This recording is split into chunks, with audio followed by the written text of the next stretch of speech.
ഇതാണ് cross bun. ഇതിനൊരു story ഉണ്ട് കേട്ടോ ഇത് വാങ്ങാൻ.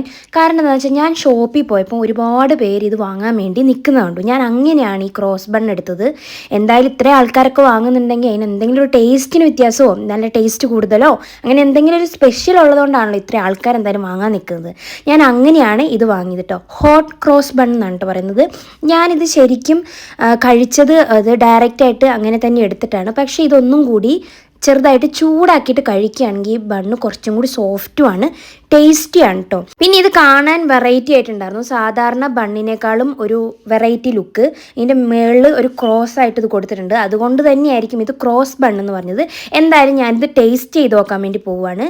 ഞാൻ ആദ്യത്തെ ബൈറ്റ് എടുത്തപ്പോൾ തന്നെ എനിക്ക് ശരിക്കും നമ്മുടെ ഒരുപാട് നട്ട്സും റേസിൻസും ഒക്കെ ഇട്ടിട്ടുള്ള നമ്മുടെ പ്ലം കേക്കില്ലേ നാട്ടിലത്തെ, എനിക്ക് അതേ സെയിം ടേസ്റ്റാണെന്ന് തോന്നിയത് കേട്ടോ. ഇത് ശരിക്കും പറഞ്ഞിട്ടുണ്ടെങ്കിൽ നല്ല ടേസ്റ്റിയാണ്. ഒരുപാട് നട്ട്സ് ഇതിനകത്തുണ്ട് കേട്ടോ, ഒത്തിരി ഉണ്ടായിരുന്നു. ഇത് ഞാൻ ശരിക്കും കാണിച്ചു തരാം. കണ്ടോ, ഇതിൻ്റെ ഉള്ളിൽ മുഴുവൻ നട്ട്സും അതുപോലെ ഓറഞ്ചിൻ്റെ ഇത് അങ്ങനത്തെ കുറേ സാധനങ്ങൾ ഉണ്ടായിരുന്നു കേട്ടോ. സംഭവം സൂപ്പറായിരുന്നു. എനിക്കിത് നല്ലോണം ഇഷ്ടപ്പെട്ടു. പിന്നെ ഇത് നല്ല സോഫ്റ്റും ആയിരുന്നു കേട്ടോ. പക്ഷേ ഇതൊന്നും കൂടി ചൂടാക്കിയിട്ട് കഴിക്കുന്നതാണ് ഇതൊന്നും കൂടി ടേസ്റ്റ്. ഇതിന് ടേസ്റ്റ് ഇല്ലെന്നല്ല, ടേസ്റ്റ് ഉണ്ട്. പക്ഷേ ഒന്നും കൂടി ടേസ്റ്റ് കൂടുതൽ ഓവനിലോ മൈക്രോവേവിലോ വെച്ചിട്ട് ഒന്ന് ജസ്റ്റ് ചൂടാക്കിയിട്ട് കഴിക്കുകയാണെങ്കിൽ ഒന്നും കൂടി ടേസ്റ്റ് കൂടുതലായിരിക്കും. കണ്ടില്ലേ, ഇതിൻ്റെ ഉള്ളിൽ ഇത്രയും റേസിൻസ് ഉണ്ടായിരുന്നു കേട്ടോ.